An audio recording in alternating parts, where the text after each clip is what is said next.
If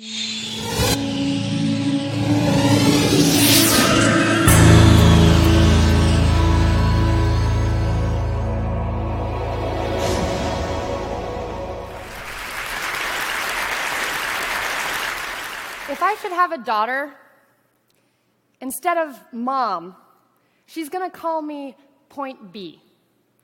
Because that way she knows that no matter what happens, at least she can always find her way to me.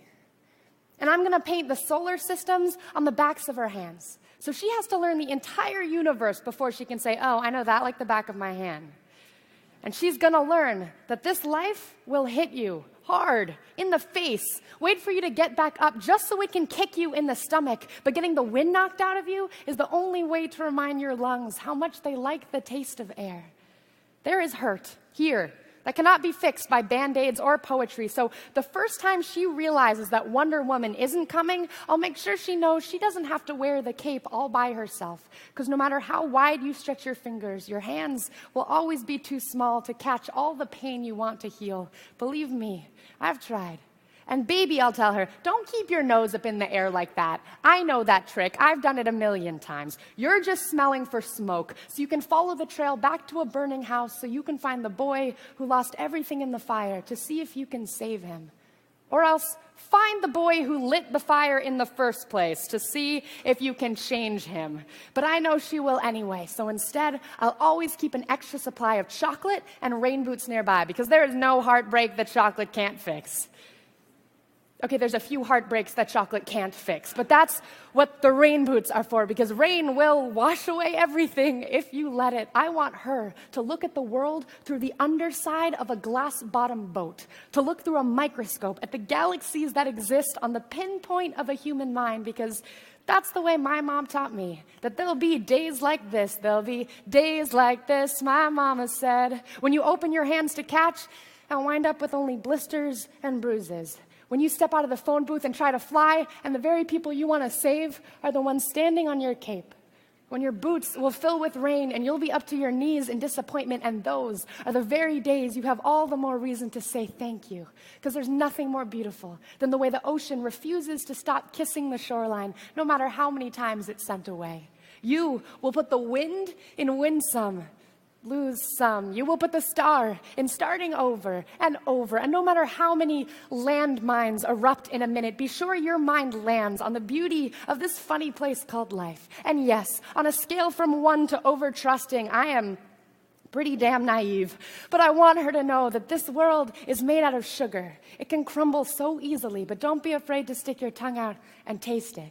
Baby, I'll tell her, remember your mama is a worrier and your papa is a warrior, and you are the girl with small hands and big eyes who never stops asking for more. Remember that good things come in threes, and so do bad things, and always apologize when you've done something wrong, but don't you ever apologize for the way your eyes refuse to stop shining. Your voice is small, but don't ever stop singing. And when they finally hand you heartache, when they slip war and hatred under your door and offer you handouts on street corners of cynicism and defeat, you tell them that they really ought to meet your mother. Thank you. Thank you. Thank you. Thanks. Thank you. All right, so I want you to take a moment, and I want you to think of 3 things that you know to be true. It can be about whatever you want. Technology, entertainment, design, your family, what you had for breakfast. The only rule is don't think too hard. Okay, ready? Go.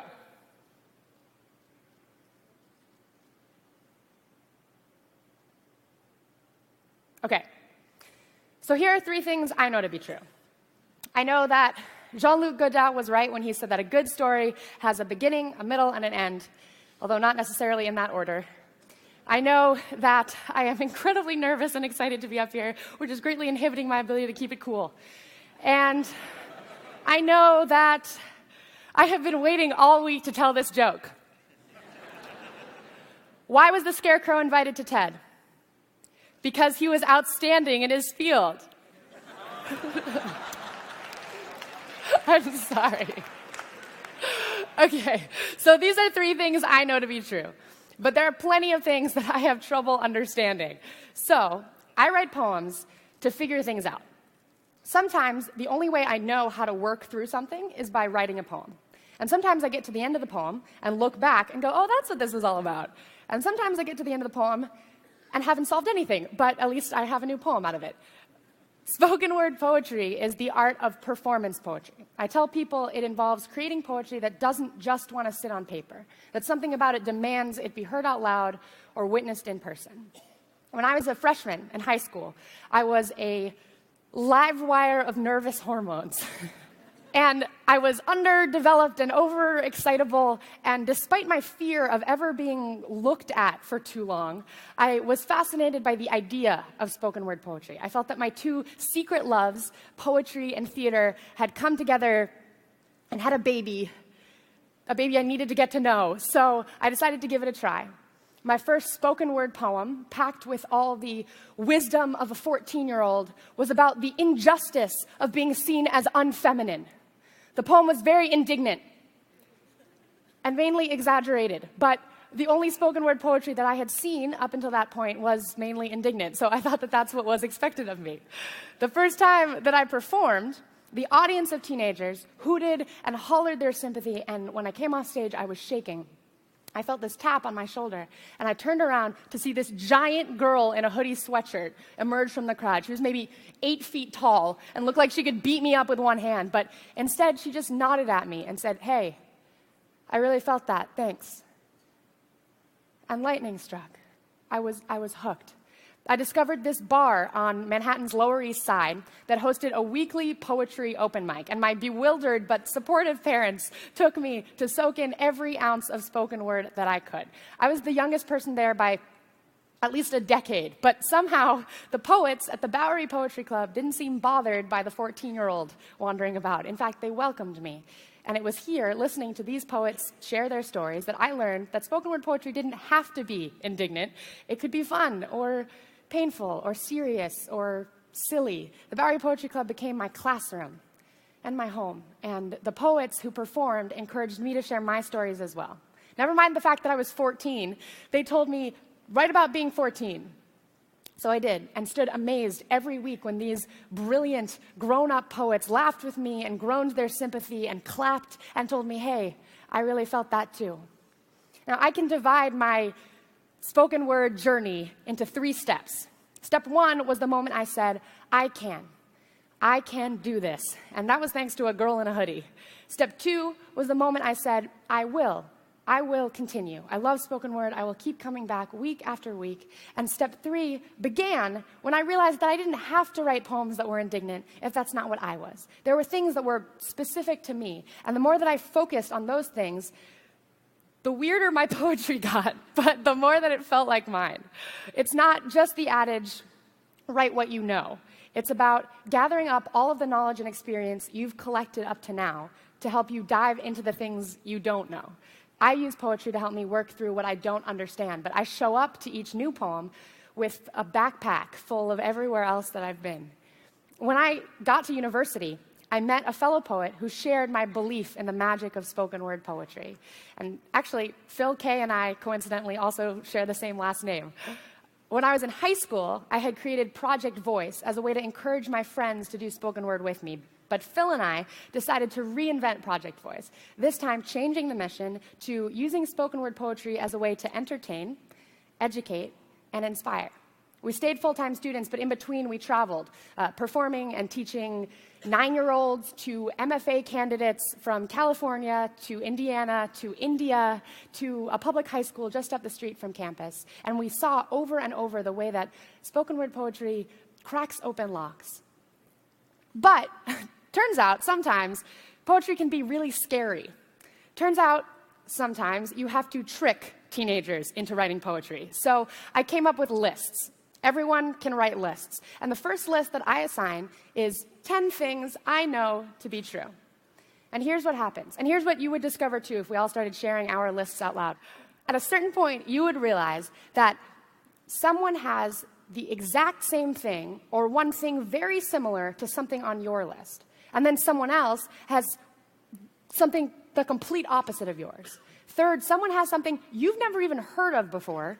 And fourth, someone has something you thought you knew everything about, but they're introducing a new angle of looking at it. And I tell people that this is where great stories start from, these four intersections of what you're passionate about and what others might be invested in. And most people respond really well to this exercise. But one of my students, a freshman named Charlotte, was not convinced. Charlotte was very good at writing lists, but she refused to write any poems. Miss, she'd say, I'm just not interesting. I don't have anything interesting to say. So I assigned her list after list, and one day I assigned the list 10 things I should have learned by now. Number 3 on Charlotte's list was, I should have learned not to crush on guys 3 times my age. I asked her what that meant, and she said, Miss, it's kind of a long story. And I said, Charlotte, it sounds pretty interesting to me. So she wrote her first poem, a love poem, unlike any I had ever heard before. And the poem began, Anderson Cooper is a gorgeous man. Did you see him on 60 Minutes racing Michael Phelps in a pool? Nothing but swim trunks on, diving in the water, determined to beat this swimming champion. After the race, he tossed his wet, cloud-white hair and said, you're a god. No, Anderson, you're the god.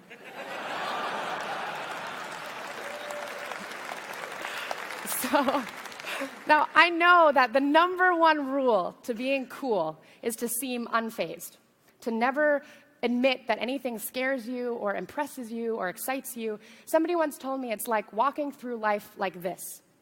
You protect yourself from all the unexpected miseries or hurt that might show up, but I try to walk through life like this. And yes, that means catching all of those miseries and hurt, but it also means that when beautiful, amazing things just fall out of the sky, I am ready to catch them.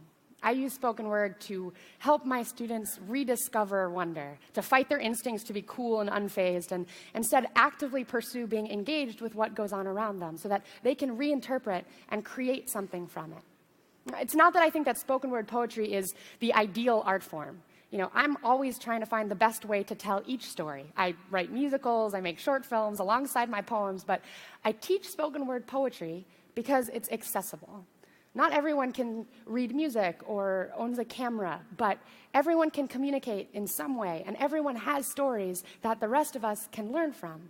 Plus, spoken word poetry allows for immediate connection. It's not uncommon for people to feel like they're alone or that nobody understands them, but spoken word teaches that if you have the ability to express yourself and the courage to present those stories and opinions, you could be rewarded with a room full of your peers or your community who will listen. And maybe even a giant girl in a hoodie who will connect with what you've shared. And that is an amazing realization to have, especially when you're 14. Plus, now with YouTube, that connection's not even limited to just the room we're in. I'm so lucky that there's this archive of performances that I can share with my students. It allows for even more opportunities for them to find a poet or a poem that they connect to. Now, it is tempting. Once you've figured this out, it is tempting to keep writing the same poem or keep telling the same story over and over once you've figured out that it will gain you applause. It's not enough to just teach that you can express yourself. You have to grow and explore and take risks and challenge yourself. And that is step 3, infusing the work you're doing with the specific things that make you you, even while those things are always changing. Because step 3 never ends. But you don't get to start on step 3 until you take step 1 first. I can. I travel a lot while I'm teaching, and I don't always get to watch all of my students reach their step 3, but I was very lucky with Charlotte that I got to watch her journey unfold the way it did. I watched her realize that by putting the things she knows to be true into the work she's doing, she can create poems that only Charlotte could write about eyeballs and elevators and Dora the Explorer, and I'm trying to tell stories only I can tell. Like this story. I spent a lot of time thinking about the best way to tell this story, and I wondered if the best way was going to be a PowerPoint or a short film, and where exactly was the beginning or the middle or the end. And I wondered whether I'd get to the end of this talk and finally have figured it all out, or not. And I always thought that my beginning was at the Bowery Poetry Club, but it's possible that it was much earlier. In preparing for TED, I discovered this diary page in an old journal. I think December 54th was probably supposed to be 24th. It's clear that when I was a child, I definitely walked through life like this. I think that we all did. I would like to help others rediscover that wonder, to want to engage with it, to want to learn, to want to share what they learned, what they've figured out to be true, and what they're still figuring out. So I'd like to close with this poem. When they bombed Hiroshima, the explosion formed a mini supernova. So every living animal, human, or plant that received direct contact with the rays from that sun was instantly turned to ash.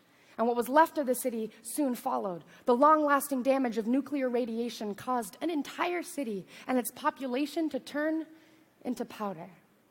When I was born, my mom says, I looked around the whole hospital room with a stare that said, this? I've done this before. She says I have old eyes. When my grandpa Genji died, I was only 5 years old, but I took my mom by the hand and told her, don't worry, he'll come back as a baby. And yet for someone who's apparently done this already, I still haven't figured anything out yet. My knees still buckle every time I get on a stage. My self-confidence can be measured out in teaspoons, mixed into my poetry, and it still always tastes funny in my mouth. But in Hiroshima, some people were wiped clean away, leaving only a wristwatch or a diary page. So no matter that I have inhibitions to fill all my pockets, I keep trying, hoping that one day I'll write a poem I can be proud to let sit in a museum exhibit as the only proof I existed. My parents named me Sarah, which is a biblical name. In the original story, God told Sarah that she could do something impossible, and she laughed. Because the first Sarah, she didn't know what to do with impossible. And me, well, neither do I. But I see the impossible every day. Impossible is trying to connect in this world, trying to hold on to others while things are blowing up around you, knowing that while you're speaking, they aren't just waiting for their turn to talk. They hear you. They feel exactly what you feel at the same time that you feel it. It's what I strive for. Every time I open my mouth, that impossible connection. There's this piece of wall in Hiroshima that was completely burnt black by the radiation. But on the front step, a person who was sitting there blocked the rays from hitting the stone. The only thing left now is a permanent shadow of positive light. After the A-bomb, specialists said it would take 75 years for the radiation-damaged soil of Hiroshima City to ever grow anything again. But that spring, there were new buds popping up from the earth. When I meet you, in that moment, I'm no longer a part of your future. I start quickly becoming part of your past. But in that instant, I get to share your present, and you get to share mine. And that is the greatest present of all. So if you tell me I can do the impossible, I'll probably laugh at you. I don't know if I can change the world yet, because I don't know that much about it. And I don't know that much about reincarnation either. But if you make me laugh hard enough, sometimes I forget what century I'm in. This isn't my first time here. This isn't my last time here. These aren't the last words I'll share. But just in case, I'm trying my hardest to get it right this time around. Thank you. Thank you. Thank you. Thank you.